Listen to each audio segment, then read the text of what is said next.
for today's video, I will share with you the 3 steps to finding favor with your parents. One of the coolest things in life is enjoying a happy home. You can learn to become a source of joy in your family. Now, here are 3 things you can do to ensure a great time at home.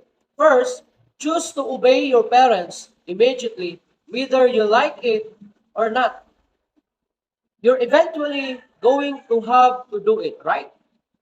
So just get it done and out of the way. Second, honor your parents when you speak to them. Even if you don't agree with them and want to discuss something or negotiate a better deal, do it without the anger and the attitude. You'll be amazed at the results. Third, be truthful even when it gets you in trouble. You lose favor quickly when you cannot be trusted. It is better to take the hit if you have it coming than to lie and avoid it.